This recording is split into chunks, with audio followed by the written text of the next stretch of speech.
सुने आपसे सुन के, आप सभी से सुन के सुनाते हैं। और शिव भाई तो अंग संग रहे, तो आपके तो एक-एक कर्म बाबा के कर्मातीत के एक-एक कर्म, एक-एक जेस्चर भी कर्मातीत के थे। और पीछे भी बाबा आपके ऐसे ही लग रहे हैं, जैसे पहले थे वैसे ही लग रहे हैं अभी भी। तो 1 मिनट हम साइलेंस में बैठते हैं और फिर चलते हैं। याद हमको तूने प्यार दिया साकार में आप जो बैठो। आता है याद हमको तेरे पत्रों की मीठी याद है जो तेरे पत्रों की मीठी याद है जो तड़पाती है दिल को दीदी करूं तड़पाती है दिल को करूं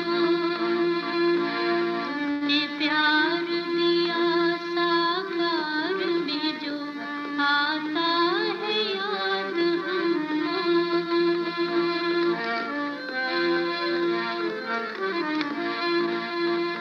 संगम की दुनिया में बाबुल तेरे संग संग घड़ियां जो बीती इस दिल को तसल्ली देने को करते हैं याद उन घड़ियों को करते हैं याद उन घड़ियों तूने प्यार दिया साकार में जो आता है याद हमको तूने प्यार दिया हाँ जी, ओम शांति शिव भाई, वेलकम बैक। हमारा एपिसोड नंबर 3।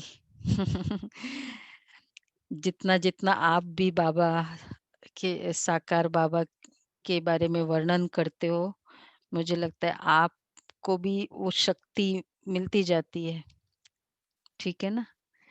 और कितनी सारी बातें तो अभी खोली नहीं है शिव भाई ने, धीरे-धीरे खोलते हैं। और इतनी छोटी आयु में आने का कितना बड़ा भाग्य बाबा ने आपको दिया है, ड्रामानुसार आपको मिला है। तो जो आज हमको ये फ़ायदा मिल रहा है, दिल्ली में देखो, दिल्ली में रतन है। पांडव भवन में। ओके जी, वेलकम बैक। आवाज़ आपकी आ नहीं रही है, म्यूट अनम्यूट करो। अभी ओम शांति आ गई होगी आवाज। हाँ, अभी आ रही। तो आज की मुरली की ऊपर की हेडिंग क्या थी बहन जी? ब्रह्मा बोल रहे हैं या शिव, कदम कदम श्रीमत पर चल। जी, तो आपको यहीं से ही सुनाना शुरू कर रहे हैं। अच्छा। ऐसा था कि पहले तो हम बाबा और मम्मा के रूम की सेवा करते थे। फिर एक दिन की बात है, मतलब अपने जितने भी महारथी भाई बहने हैं ना, जो तो वो मतलब उन्होंने हर प्रकार से स्थूल सेवा मतलब किए हुए हैं, करते थे मतलब। तो जैसे दादा विश्वतंत जी हैं, आप जानते होंगे, बहुत से पुराने भाई बहनें जानते होंगे। उनकी क्या ड्यूटी थी उस समय में, जब बाबा साकार में थे? वो दिन की मतलब 12 बजे वाली जो भोजन होता था ना, तो वो रोटी पकाने की उनकी सेवा थी। तो एक बार की बात है, वो किसी जरूरी काम से वो मार्केट गए थे और वो मतलब 12 बजे तक नहीं पहुंच पाए थे, लगभग 11:30 पौने 12 तक नहीं पहुंच पाए थे। तो 12 बजे जो है बेल बजता था भोजन का सभी के लिए। तो बाबा किचन में खड़े थे और कोई रोटी पकाने वाला नहीं था, क्योंकि ये तो आपको शायद मैंने बतलाया था कि मैं पहला ही कुमार मधुबन में समर्पित हुआ हूँ। पहले मेरे से पहले कोई और समर्पित कुमार नहीं थे। तो सिर्फ़ ये 3-4 जो दादाएँ थे ना, चंद्रहास दादा, विश्वतन दादा, अ, अपने आनंद किशोर दादा, विश्व किशोर दादा, तो ये 4 भाई थे। तो 4 में भी 3 ही रहते थे। चौथा जो आनंद किशोर दादाजी थे, उनको बाबा बाहर भेज दिया करते थे। बाहर माने जैसे भाई तुम जाओ अहमदाबाद जाओ, जयपुर जाओ, कहीं लिटरेचर छपवाओ, इस प्रकार से जो है उनको फील्ड में की सेवा दे देते थे। तो अक्सर करके ये 3 भाई रहते थे और कोई भाई नहीं थे। तो ये था कि कोई पार्टी में जैसे कोई हफ्ते भर के लिए आ गया या कोई सेवा में 10-15 दिन के लिए आ गया, तो चला जाता था 10-15 दिन सेवा करके। तो समर्पित रूप में नहीं थे कोई भाई। तो पहला नंबर जैसे कि बाबा ने मुझे सेवा में कहो या समर्पित में मतलब बाबा ने लगाया। तो बाबा किचन में खड़े थे और मुझे तो नहीं मालूम था कि बाबा किचन में खड़े हैं। पता नहीं मुझे किस काम से किसी कार्य से मतलब किचन में जाना हुआ। बाबा के रूम की सेवा तो मैंने करीब-करीब पूरी कर लिया था। उसके बाद हम जाते थे मम्मा के रूम की सेवा करने, तो उसके बीच में किसी काम से मैं किचन में गया। तो बाबा ने मुझे देख लिया, मैंने तो बाबा को देखा नहीं था। बाबा एक साइड में खड़े थे। तो बाबा ने कहा कि बच्चू, कभी-कभी बाबा हमको बच्चू भी कहते थे। तो कहते थे, "बच्चू, तुमको ये" बोला, "बच्चू यहाँ आओ।" मैंने कहा, "जी बाबा।" तो बोला, "रोटी पकानी आती है?" मैंने कहा, "नहीं बाबा, मुझे तो नहीं आती है।" तो बाबा ने कहा कि, "बच्चे सीखोगे?" मैंने कहा, "जी हाँ बाबा, ज़रूर सीखूँगा।" क्योंकि बाबा ने वरदान ही मुझे ऐसा दिया था कि ये बच्चा जो है ना नहीं करेगा सेवा में। और सचमुच सेवा में ना क्या होता हमें जैसे कि उसकी अविद्या थी। ये भी एक बाबा का वरदान था हमारे लिए। तो जो बाबा के रूम की सेवा भी हमको मिली थी ना, तो बाबा उँगली पकड़ करके हमको अपने कमरे में ले गए थे और वहाँ लच्छू दादी थी। तो लच्छू दादी को बाबा ने कहा था कि बच्ची इस बच्चे को बाबा के रूम की सेवा सिखाओ। लच्छू दादी ने कहा कि बाबा ये तो अभी थोड़ा छोटा है, सेवाएँ तो यहाँ बहुत होती है और ये छोटा है। मतलब उसका भाव यही था कि भई ये नहीं कर पाएगा ज़्यादा सेवा। तो बाबा ने कहा कि बच्ची, मेरे लिए कहा कि ये जो बच्चा है ना, ये सेवा में ना नहीं करेगा। आप इसको सेवा सिखाओ।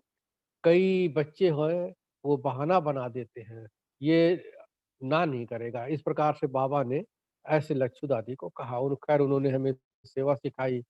हम बाबा के रूम की सेवा करते थे, बाबा के लिए नहाने के लिए पानी लेके आते थे और पानी भी उन दिनों में भंडारे के पीछे एक बॉयलर होता था, वहाँ से लाके बाबा को देते थे नहाने के लिए। तो इस प्रकार से बाबा के रूम की सेवा तो सीख लिया और बाबा के रूम की सेवा भी करने लग गए और हमारे लिए सबसे ज़्यादा फ़ायदे वाली बात ये रही कि जब बाबा नाश्ता करते थे, बाबा अपने कमरे में ही नाश्ता करते थे। तो जब बाबा नाश्ता करते थे तो मैं वहीं सेवा कर रहा होता था। बाबा बुला करके हमें मेरे ही मुख में गिट्टी खिला देते थे। मतलब एक कुछ नाश्ते का कवर एक खिला देते थे। तो ये हमारा सबसे बड़ा भाग्य रहा बाबा के साथ खाने का। बैडमिंटन तो हम बाबा के साथ रोज़ खेलते थे, तो खेलने का भी भाग्य रहा। कहते हैं ना भगवान के साथ तुम ही संग खेलूँ, तुम ही संग खाऊँ, तुम ही संग सैर करूँ। तो इस प्रकार से जो है बाबा ने मुझे ये सौभाग्य दिया। तो जैसे-जैसे मतलब सेवाएँ बढ़ती गई, तो बाबा हमको सेवा भी देते गए। तो आपको हम किचन की बात सुना रहे थे, तो बाबा ने कहा कि बच्चे तुम किचन में मतलब वो रोटी पकाने वाली जो बात थी, तो बाबा ने कहा रोटी पकाना सीखोगे? मैंने कहा जी बाबा। तो स्वयं बाबा आधा घंटा खड़े होकर के मुझे रोटी पकाना सिखाया। तो उस समय जो चूल्हा होता था, वो लकड़ी का चूल्हा होता था और वो लकड़ी का चूल्हा भी मैं समझता हूँ कम से कम 3 फुट ऊँचा होता था। नापा तो नहीं था मैंने, लेकिन मेरा ऐसा अंदाजा है कि वो 3 फुट ऊँचा होता था, उसके ऊपर एक बड़ा-सा तवा रखते थे। और मतलब मैं आपको बताऊँ कि उस समय मेरी उम्र 12 साल की थी, जब मैं खड़ा होता था।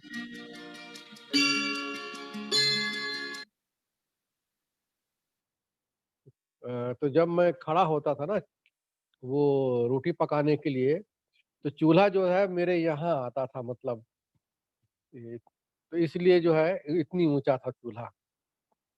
तो ख़ैर बाबा ने हमें वो रोटी पकाना सिखाया।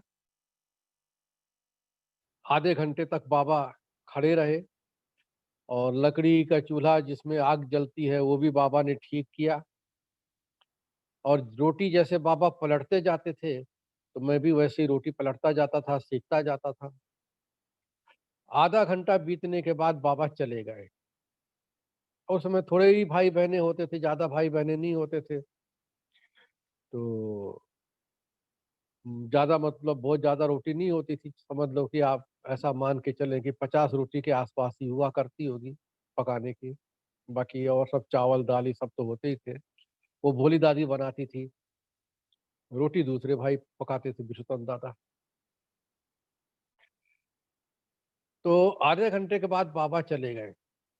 5-6 रोटी बची होगी, तो जो माता रोटी बेल रही थी, वो फ़ारिग हो गई थी, तो फिर उसने मदद कर दिया 5-6 रोटी पकवाने में।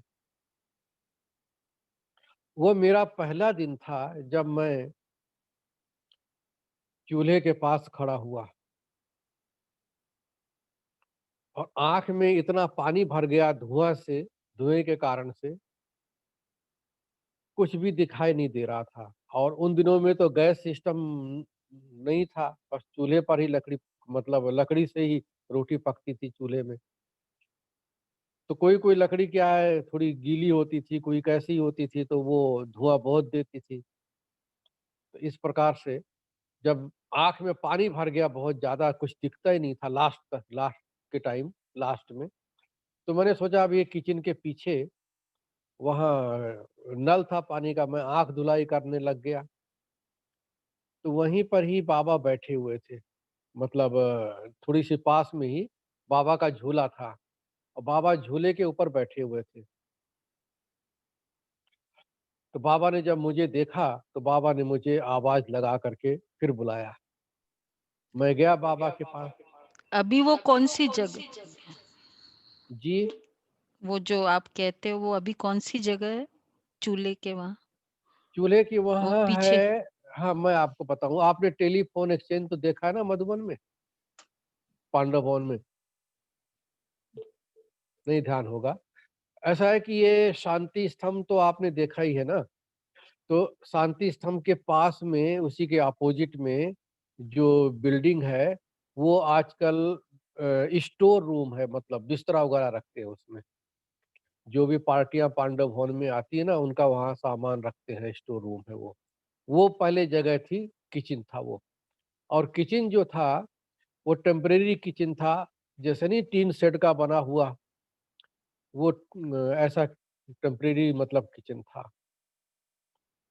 आपको याद होगा वहाँ एक टेलीफ़ोन एक्सचेंज है, टेलीफ़ोन वाली बहन बैठती है वहाँ पर, मंजू बहन वगैरह, ये देखा हो मधुबन के पांडव भवन में।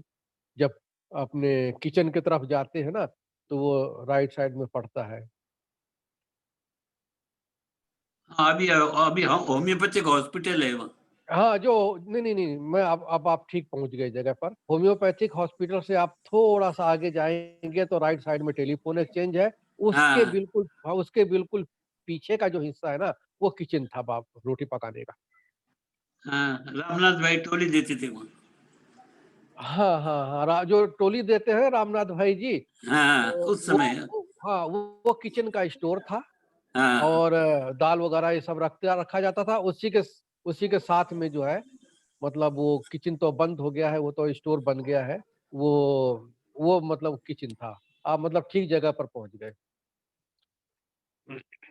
तो वहीं पर जो है, बाबा हमें रोटी पका रहे थे। हाँ, मैं जब वो आग धुलाई कर रहा था, तो बाबा ने फिर मुझे आवाज़ दिया।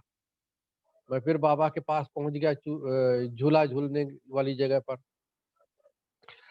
तो बाबा ने मुझे पकड़ के झूले के ऊपर जो है बिठा लिया। हम तो छोटे थे ना, तो बाबा ने बिठा लिया और अपने साथ झूला मतलब बाबा झुलाते रहे मुझे। बाबा ने मेरा हाथ पकड़ लिया, मतलब मेरा हाथ बाबा के हाथ में था और सामने एक घड़ी थी। मैंने घड़ी में देखा कि 50 मिनट तक मैं बाबा के साथ झूला झूलता रहा। तो जब मैं झूल रहा था, मतलब बाबा तो लंबे थे, वो अपने पाँव से झूले को फेंकते रहते थे, झूला झूल रहा है, हम बैठे हुए थे। तो बाबा का पाँव तो ज़मीन तक पहुँच जाता था, मेरा तो नहीं पहुँचता था। हम तो बाबा ने फिर मेरे लिए कहा कि बच्चे, जो बच्चे हाँ जी करते हैं, बाबा को हाँ जी कह के सेवा में लग जाते हैं, वो बच्चे सर्विसेबल बच्चे हैं, आज्ञाकारी बच्चे हैं। इस प्रकार से बाबा ने ये वरदान दिया। मैंने मन में सोचा कि मैंने तो कुछ ऐसा काम तो किया नहीं, हैं? रोटी भी नहीं पकाया, वो भी मैं जैसे-तैसे सीखा, बाबा ने ही सिखाया। तो बाबा ने कहा जो हाँ जी कहते हो मेरे आज्ञाकारी बच्चे हैं, वो सर्विसेबल बच्चे हैं। तो इतना बड़ा बाबा ने वरदान दे दिया और ये सुन के मुझे भी बहुत खुशी हो रही थी अंदर-अंदर। थोड़ी देर के बाद जब मतलब 5-7 मिनट बीता होगा झूला झूलते-झूलते, तो बाबा को देख कर के और भी 2-3 बहनें आ गई वहाँ पर, लेकिन बाबा ने किसी को नहीं बिठाया। 1-2 भाई भी आ गए, किसी को नहीं बिठाया, सिर्फ मेरे को ही मतलब बिठाए रखा। तो फिर 5-7 मिनट के बाद बाबा मेरे से पूछते हैं कि बच्चे, किसके साथ झूला झूल रहे हो? तो मैंने कहा शिव बाबा के साथ। फिर थोड़ी देर और बीता, 5-7 मिनट, क्योंकि बीच-बीच में बाबा साइलेंस हो जाते थे और ये बाबा अभ्यास करते थे बीच-बीच में, जैसे नहीं बाबा कहते हैं कि आप बीच-बीच में एकदम से अव्यक्त स्थिति का अनुभव करो, शिव बाबा की याद में रहो। तो इस प्रकार से बाबा बीच-बीच में जो है साइलेंस हो जाते थे। फिर 5-7 मिनट के बाद फिर कुछ न कुछ बाबा महावाक्य उच्चारते थे। फिर बाबा ने कहा बच्चे, बाबा को साइलेंस बहुत पसंद है। यहाँ भी मधुबन में भी साइलेंस में चक्कर लगाना चाहिए और शिव बाबा को याद करना चाहिए। तो साइलेंस के ऊपर जैसे बाबा ने कुछ देर बोला, फिर बाबा शांत हो गए। जैसे कि फिर बाबा याद में बैठ गए, बाबा की याद में, और झूला झूलते रहे। फिर थोड़ी देर के बाद बाबा मुझसे पूछते हैं कि बच्चे, अतीन्द्रिय सुख के झूले में झूल रहे हो? अब उस समय हमें अतीन्द्रिय सुख का मतलब तो नहीं मालूम था, लेकिन इतना मैं अंदाजा लगा लिया, मतलब इतना समझ लिया अपने आप से कि मैं बाबा के साथ झूल रहा हूँ, यही सुख है, यही अतीन्द्रिय सुख है। तो मैंने कहा जी हाँ बाबा, सुख के झूले में झूल रहा हूँ। तो इस प्रकार से ऐसे ही बात बीच-बीच में कुछ बात होती रहती थी। फिर थोड़ी देर के बाद बाबा ने कहा कि कोई बच्चा जो भोजन बनाए, वो शिव बाबा की याद में रह के भोजन बनाए। याद के सिवाय कहीं भी बुद्धि ना जाए। बस बाबा की याद में भोजन बनाएगा और बाबा की याद में ही खाएगा, तो उसमें शक्ति भरेगी, उसको शक्ति मिलेगी। तो विशेष बाबा का जो फ़ोकस था, वो बनाने वाले के ऊपर था। तो ऐसे बाबा बीच-बीच में कुछ न कुछ सुनाते रहते थे। जितना अभी मुझे याद है उतना तो मैंने सुनाया। तो 50 मिनट तक हमने जब बाबा के साथ झूला झूला, फिर और भी लोग चाहते थे कि हम भी बाबा के साथ बैठें, लेकिन बाबा ने किसी को मतलब नहीं बिठाया और केवल मैं ही बाबा के साथ झूलता रहा। झूलने का काम पूरा हुआ, फिर चले गए, मम्मा के रूम की सेवा करते थे। मम्मा के रूम में भी हम यही सेवा जैसे बाबा के रूम की करते थे, क्योंकि मम्मा ने मुझे देखा था कि एक बच्चा कोई आया हुआ है और वो बाबा के रूम की सेवा करता है। तो मामा ने फिर मुझे बुलाया। तो मामा ने कहा कि पूरा दिन क्या करते हो? मैंने कहा मम्मा आधा दिन तो बाबा के रूम की सेवा करता हूँ। बोला शाम को क्या करते हो? मैंने कहा मम्मा शाम को बाबा बैडमिंटन खेलते हैं ना तो मैं बैडमिंटन खेलता हूँ, या बाबा वॉकिंग करने जाते हैं तो मैं वॉकिंग करता हूँ बाबा के साथ। मतलब इस प्रकार से सुनाया तो मम्मा मुस्कुराने लग गई। तो मम्मा ने कहा अच्छा ठीक है, जैसे बाबा के रूम की तुम सेवा करते हो ना ऐसे मेरे रूम की भी सेवा किया करो। और मम्मा के पास जमुना दादी थी उनकी सेवा में। तो मम्मा ने कहा कि जमुना दादी से पूछ लीजिएगा कि कौन सी सेवा किस टाइम करनी है, वो बता देंगी, फिर वैसे ही करना। तो मैंने कहा ठीक है। तो उन्होंने बतला दिया, वैसे मैं करता रहा। लेकिन नहाने का जो पानी है वो बाबा और मम्मा को हम सुबह दोनों को एक ही साथ दे दिया करते थे। दोनों ही सुबह सुबह नहाते थे। और वो जो बहन थी लच्छू दादी, जिसने कहा था कि बाबा ये तो अभी छोटा है, सेवा तो यहाँ थोड़ी हैवी होती है, तो उसने भी सेवा जो बताई वो बतलाया कि बाबा के लिए गर्म पानी ले आओ। तो उन दिनों में प्लास्टिक की बाल्टियां नहीं होती थी, लोहे की बाल्टी होती थी। और बाबा के पास लोहे की बाल्टी वो बड़ी बड़ी थी। आप समझ लीजिए कि कम से कम अ, हो सकता है अंदाजा हो 25-30 लीटर वाली थी, बड़ी बाल्टी। अब वो तो मेरे से उठेगी नहीं वहां तक ले जाने के लिए, वो खाली बाल्टी इतनी भारी होती थी। तो जब लच्छू दादी ने मुझे कहा कि ये पानी लेके आओ बाबा के लिए, तो किचन में मैंने देखा था कि एक छोटी बाल्टी 5 लीटर की थी। मैंने क्या किया, वो बाल्टी ले करके 10-12 चक्कर लगा करके, बाबा के पास 2 बाल्टी होती थी, वो ठंडा गरम मिक्स करके और वो बाल्टी भर देते थे। तो जब उसने देखा कि ये तो 10-15 चक्कर लगा करके बाल्टी भर रहा है, तो वो समझ गई कि ये कुछ कर सकता है सेवा। मतलब वो उसको जैसे कि थोड़ी तसल्ली हो गई। जो उसने कहा ना ये तो छोटा है, तो उसको लगा कि ये कुछ भाग-दौड़ करके करेगा। फिर तो वो जो भी सेवाएँ बताती थी, बाबा के रूम में ही हम बाबा के लिए दूध गर्म करते थे। बत्ती वाला स्टोव हुआ करता था बाबा के पास, तो उसमें आवाज़ नहीं होती थी। तो ऐसा है कि जो बाबा का कमरा है ना, वो 3 पार्टीशन था उस कमरे का, लेकिन कोई पार्टीशन नहीं लगा होता था। जहाँ बाबा का चारपाई और बाबा की गद्दी है ना कमरे में, वो एक पार्टीशन होता था बाबा के, मतलब पर्सनल रूम समझ लीजिए। और बीच में पर्दा लगा होता था, पीछे की तरफ जहाँ भाई लोग बैठते हैं, सोफ़ा वगैरह पड़ा हुआ है, तो वो दूसरा पार्ट होता था। और जहाँ चप्पल उतारते हैं, वो पीछे का तीसरा पार्ट होता था। वो आँगन होता था, ऊपर छत नहीं होती थी। तो गर्मी में बाबा क्या करते थे, उस आँगन में जो है रात्रि को विश्राम करते थे, क्योंकि बाबा के कमरे में पंखा नहीं था। आज ना तो बाबा के कमरे में पंखा था, ना कूलर था, कुछ नहीं था। बाबा ऐसे ही रहते थे। ना बाबा के कमरे में कोई दरी थी, सिंपल से बाबा रहते थे। एक बार कोई एक पटना का जालान बाबू, कोई मतलब कोई अच्छे वीआईपी टाइप भाई आया था, तो उसने देखा कि बाबा के कमरे में तो कुछ भी नहीं है, बिल्कुल सिंपल सा कमरा है बाबा का, दरी भी नहीं है। तो उसने कहा कि बाबा मैं कारपेट बिछवा देता हूँ। तो बाबा ने मना कर दिया।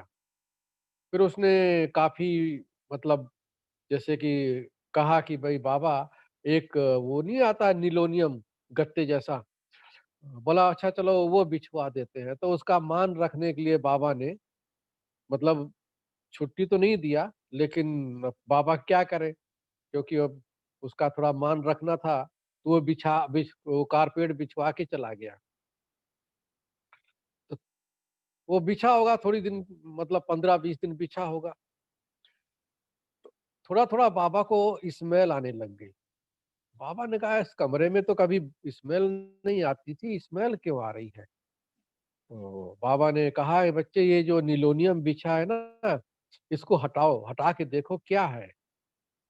तो जब उसको हटाया तो उसमें सीलन आ चुका था, क्योंकि वो पुराने ज़माने का फर्श था, जो कि चूने मिट्टी का इस प्रकार का जो फर्श था, तो उसमें सीलन आ जाती थी। तो उसमें सीलन आ गई तो बाबा ने बोला हटाओ इसको हटाओ, तो बाबा ने वो भी हटवा दिया, कुछ भी नहीं रखा। जैसे सिंपल सा फर्श था, वैसे ही पुराना फर्श ही रहने दिया। और ऊपर जो बाबा का छत थी, वो टीन की छत थी कमरे की। आजकल तो बाबा के कमरे में वो दिखाई नहीं देता, क्योंकि फॉल सीलिंग कर दिया गया है। तो वो टीन की छत थी, तो उसी टीन की छत के नीचे ही बाबा रहते थे। और पीछे के साइड में जो हमने आपको बतलाया कि बीच में पर्दा होता था, तो उधर बाबा का थोड़ा कुछ सामान-वामान रखा होता था, तो वहीं मैं दूध गर्म करता था। तो वहीं पर ही बाबा को मालूम था होता था कि बच्चा सेवा कर रहा है यहाँ पर, तो बाबा हमें बुला करके, जैसे कोई पार्टी आती है, तो उसको पार्टी को फल वगैरह देते थे। आवाज़ आ रही क्या? बंद हो गई। हेलो? आ रही है। आ रही है, अच्छा, आवाज आ रही है। तो बाबा क्योंकि हमारा फेस इसमें वो ऐसे दिख रहा था ना कि चलो खैर, तो बाबा को जब पार्टी मिलने आती थी, तो उस समय बाबा उस पार्टी को फल वगैरह देते थे, तो मुझे भी दे दिया करते थे। तो ये बाबा के पास ये पालना मिली, फिर मम्मा के पास जाते थे रूम की सेवा करने, तो वैसे ही मम्मा से ही पालना मिलती थी।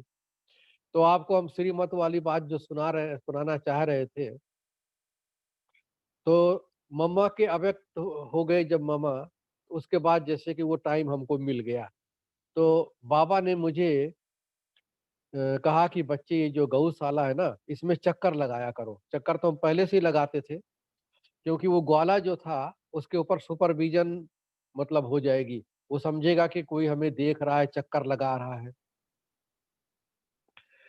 तो फिर मैं चक्कर लगाता था गौशाला का। तो वो गौशाला वाला जो भाई था, मतलब ग्वाला जो था, उसने मुझे कहा कि मुझे ₹100 चाहिए। उस समय 6 गाय थी। बाद में बाबा ने 2 गाय और मँगवा ली, तो 8 गाय हो गई। तो उसने कहा कि अब तो हमारा सेवा बढ़ गई है, हमें ₹100 महीना चाहिए।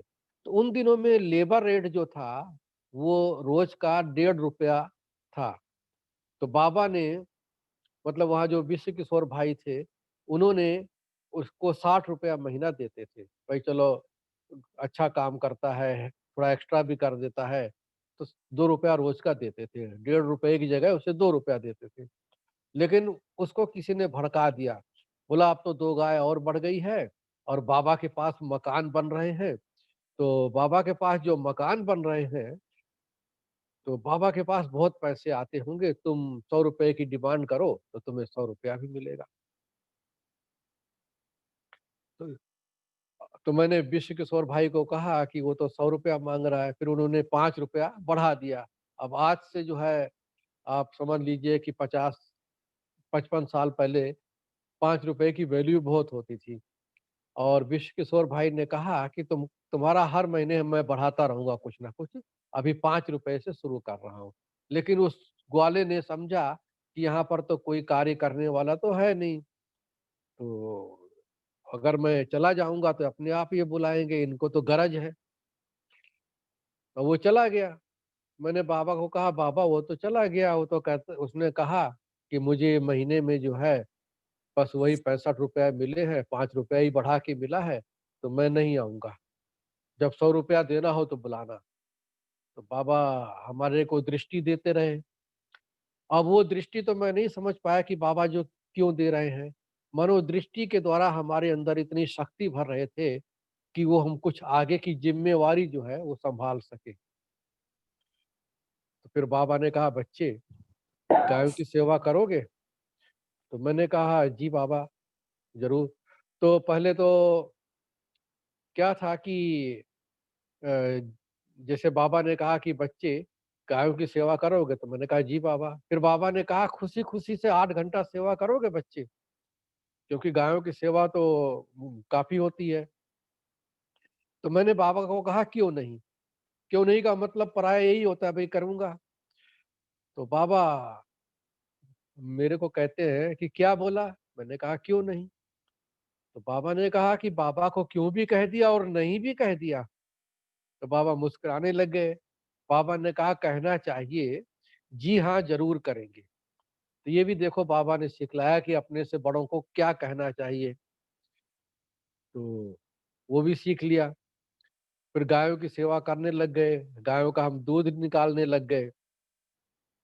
अब दूध तो एक गाय का जो होता था, वो 6 लीटर दूध होता था, एक टाइम का। 8 गाय थी तो 48 या 45 लीटर जो है, आराम से मिल जाता था। अब मैं जब निकालने के लिए बैठा, तो केवल 5 लीटर ही निकाल पाया, बाकी माइनस हो गया। अब वो बाल्टी 5 लीटर की थी जिसमें मैंने निकाला, तो सभी गायों का मिला करके 5 लीटर बन गया।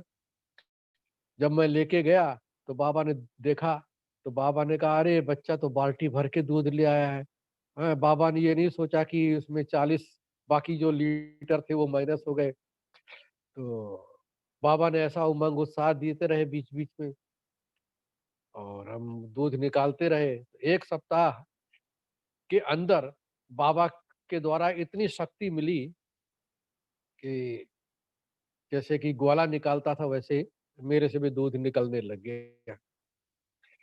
अब ये रहा कि कार्य तो बहुत होता था, सेवा बहुत होती थी, तो सब सेवा तो हम इतना कैसे कर पाएँगे? कि मतलब तो इस प्रकार से बाबा को ख़्याल आया। तो एक भाई सेवा में आया हुआ था, तो वो भाई का नाम था नंदलाल। तो बाबा ने उसको कहा कि बच्चे तुम गायों की सेवा में लग जाओ और मेरे पास भेज दिया। तो उसने मेरे से पूछा भई क्या सेवा है गौशाला की? तो मैंने कहा आप घास काटना जानते हो? तो बोला मैं तो अपने गाँव में अपने घर में चारा काटता था मशीन में, तो हाथ से ही मशीन में चारा काटा जाता था। तो वो सबके लिए गायों के लिए जो है चारा काटता था, मतलब वो हमारा मददगार बन गया।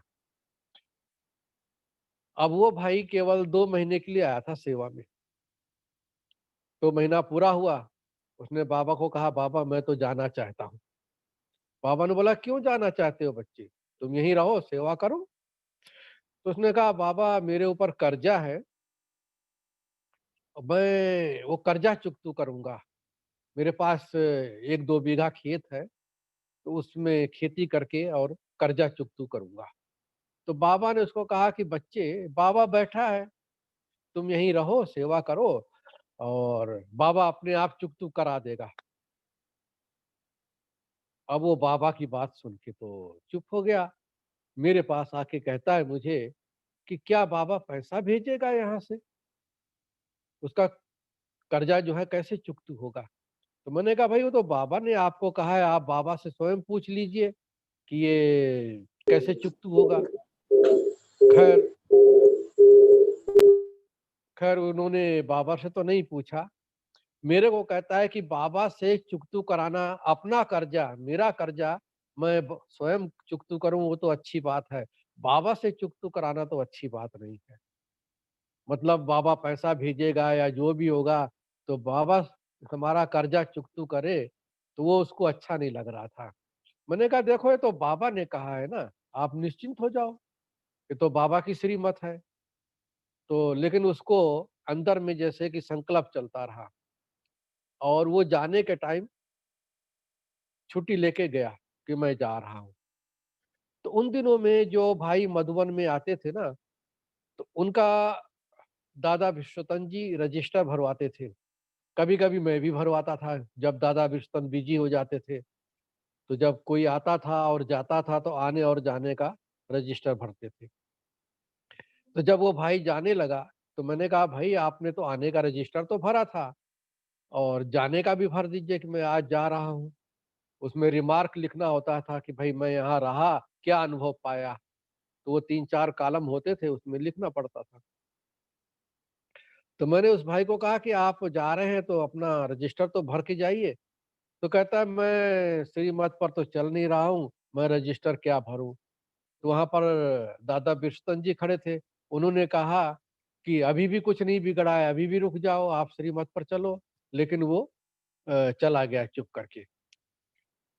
और जब चला गया तो मुश्किल से 15-20 दिन क्लास में आया होगा। उसके बाद वो 2-3 दिन नहीं दिखाई दिया। तो टीचर बहन को रात को स्वप्न में आया, उसकी जो क्लास टीचर बहन थी, उसको स्वप्न में आया कि मुझे ये नंदलाल भाई कह रहा है कि मुझे भूख लगी है, मुझे भोग खिलाओ। तो उसने किसी भाई को भेजा उसके घर में, गाँव में। तो जा जब वहाँ गया तब पता चला कि उसकी जो बॉडी है वो रेलवे लाइन पर पुलिस को मिली थी। बाद में कुछ ऐसे ही समझ में आया कि भाई इसका तो झगड़ा चल रहा था आपसी, हो सकता है उसी झगड़े में मतलब कर्जदार था वो, तो हो सकता है इसी में ही कुछ उसका मतलब जीवन लीला समाप्त हो गई, ऐसा अंदाजा लगाया कइयों ने, लेकिन हकीकत जो था वो तो नहीं पता लगा। तो फिर तो उस भोग लगाया गया, नेक्स्ट डे गुरुवार था, भोग लगा, उसकी उसके प्रति उसकी आत्मा के प्रति भोग भी लगाया। तो कहने का भाव है कि देखो बाबा ने श्रीमत दिया कि बच्चे बाबा बैठा है, तुम्हारा हिसाब चुकतू हो जाएगा, कर्जा चुकतू हो जाएगा, तुम यहीं रहो, सेवा करो, हैं।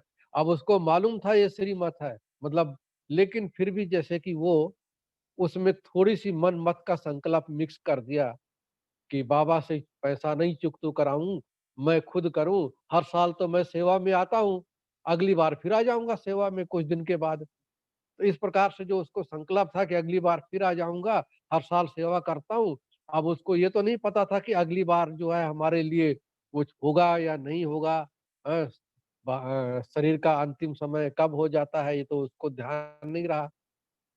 तो कहने का भाव ये है कि देखो एक छोटी-सी श्रीमत थी रुकने की, नहीं तो बाबा भगवान कहे कि तुम रुक जाओ बहुत बड़ी बात है, हर एक को ऐसा चांस नहीं मिलता है। लेकिन उसने उस चांस को भी ठुकरा दिया और अपने भाग्य जो बनने वाला था, वो भी खत्म हो गया। फिर एक भाई और आया सेवा में, वो सिक्योरिटी डिपार्टमेंट में था। तो वो आया, तो उसको छुट्टी नहीं मिलती थी।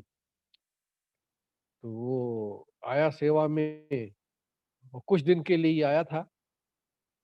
तो बाबा ने उसको मेरे पास भेजा, बच्चे तुम जाओ वहाँ सेवा करो। तो मैंने उसको पूछा, तो बोला हाँ, हम तो गाँव में बहुत घास काटते थे। तो इसलिए और वो हट्टा-कट्टा मजबूत भी था भाई। उसने चारा काटना शुरू कर दिया, हमें मदद करना शुरू कर दिया। दूध तो मैं ही निकालता था, बाकी और कामों में मदद करता था। तो उसको बाबा ने कहा बच्चे तुम भी सेवा में लग जाओ। तो उसने कहा कि बाबा मुझे तो छुट्टी नहीं मिलती है। इस प्रकार से उसने बतलाया कि हमारा जो है डिफेंस डिपार्टमेंट है, तो उस डिफेंस से मुझे छुट्टी नहीं मिलती है। तो बाबा ने उसको श्रीमत दिया कि बच्चे तुम अपने ऑफिसर को लिख दो कि मैं शांति की खोज में पहाड़ों पर, गुफाओं में तपस्या कर रहा हूँ। इस प्रकार से बाबा ने उसको राय दिया और वो भी सेवा तो करना चाहता ही था। तो बाबा की बात मान करके उसने अपने ऑफिसर को लिख दिया। तो डिफेंस में था, तो वहाँ से डिफेंस का कोई व्यक्ति उसके घर में गया और घर में जाके पूछा कि भाई ये ड्यूटी पर नहीं आ रहे हैं, क्या बात हो गई? ये तो 10-12 दिन की छुट्टी लेके गए थे। तो घर वालों ने कहा कि ये तो यहाँ से घर में 2-3 दिन रह करके ही चले गए थे। अब कहाँ गए तो मालूम नहीं कहाँ गए। खैर वो इंक्वायरी हुई उसकी, उसको नहीं मिला, वो वापस चले गए। इंक्वायरी करने वाले उसके घर में आए थे इंक्वायरी करने। यहाँ जो बाबा ने उसको श्रीमत दी थी, वो पत्र उसी अनुसार पत्र लिख दिया और वो ऑफिसर को मिल गया पत्र। ऑफिसर को भी मालूम था कि ये कुछ धार्मिक स्वभाव का है, तो खैर आगे जो है उसकी कोई मतलब फाइल नहीं चली, फाइल क्लोज हो गई और वो बाबा की यज्ञ में सेवा करने लग गया और आज भी वो सेवा कर रहा है। अब आप सोचते होंगे वो कौन भाई है जो सेवा कर रहा है, आप लोग जानते हैं उसको। वो अभी भी शांतिवन में सेवा में अशोक है। बाबा होंगे। नहीं, नहीं, नहीं वो तो बाबा के टाइम आए ही नहीं थे, वो तो बहुत बाद में सरे आए थे।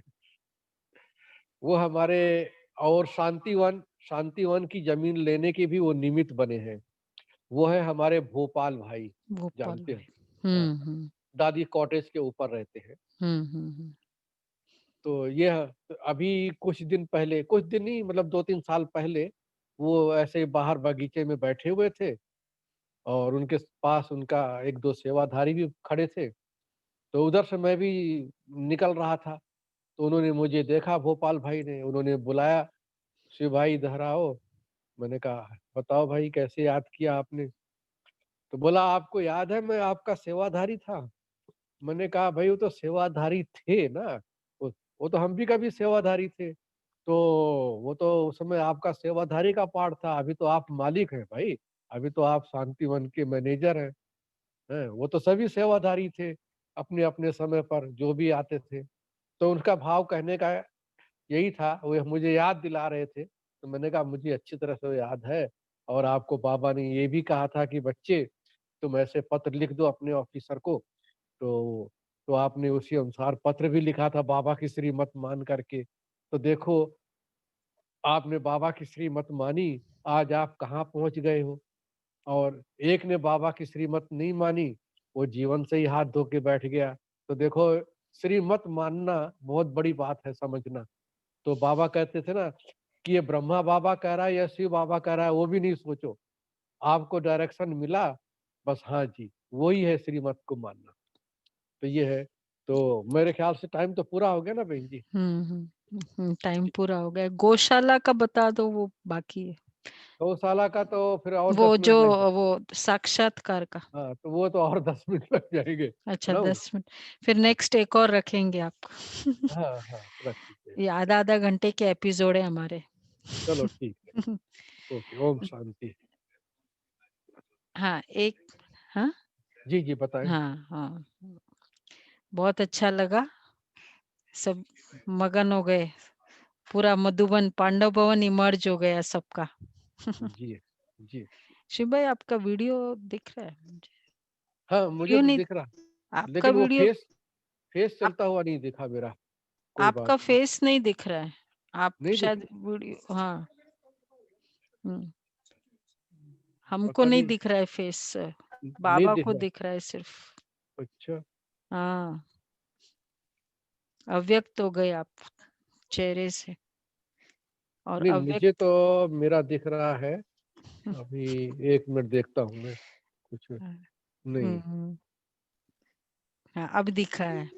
जी, हुँ। तो बाबा ने बुला लिया, वहाँ भी अव्यक्त वतन में भी अभी बुला लिया होगा आपको। जब कितने मैं सारे सुना रहा था तब दिख रहा था नहीं? लास्ट में नहीं दिख रहा था। अच्छा, अच्छा, अभी ठीक। अभी-अभी हाँ। तो आप क्या पूछ रहे थे? अ, ये गौशाला की बात थी, वो आप कह रहे बाद में। हमने चलो मैं कहा कि शॉर्ट में सुना देता हूँ गौशाला का। अच्छे से सुनाओ, फिर एक और बार बाकी है आपका। ठीक है, ठीक, ठीक, हाँ, अच्छे से सुनाएँगे। और भी तो है वो आपका, दूध ठीक भी है। गिर गया वो वाला भी आपको सुनाना है। ठीक है, ठीक है। इतने सारे आपने, जैसे कोई हम लोग बाकी और जो है कभी-कभी बाबा की दृष्टि लेते या मिलते या झूला झूलते, आपके तो अंग-संग वाले अनुभव है, तो हर कर्म बाबा की, हर जेस्चर सेवा की है बाबा की। तो वो अनुभव सारे सुनाएँगे। सैटरडे या संडे कुछ ऐसे हाँ, ही होता है, मैं बताऊँगी फिर आपको। ठीक हम है। हुँ, ओम शांति। Let thank let you. The series continue. ऐसे लग रहा है जैसे पांडव भवन में ही बैठे हैं। ठीक है, 1 मिनट संग बाबा की याद करते, आप सभी को दृष्टि भी दो।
बच्चों के ऊपर हर पल तेरी ही छत्र छाया है।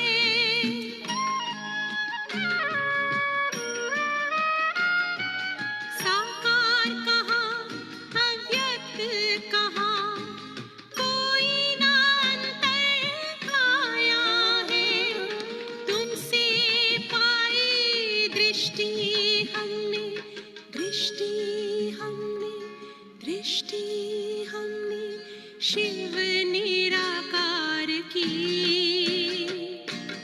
आज भी देते हो बाबा पालना साकार की। आज भी देते हो बाबा पालना साकार। ओम शांति। आपको भी अच्छा लग रहा होगा। ये साकार यादें ये एक ट्रेजर है, जी और वो भी साथ साथ वाले। जी तो ये ट्रेजर्स को आप खजानों को बांट रहे हो कितनों को। बहुत अच्छा है, ऐसे ही बांटते रहेंगे। जी मैं देखेंगे बीच में वीकडेज में अगर एक बार पॉसिबल हो तो बता देंगे। ठीक। ओके। ओम ओम शांति। शांति। ओम ओम शांति। शांति।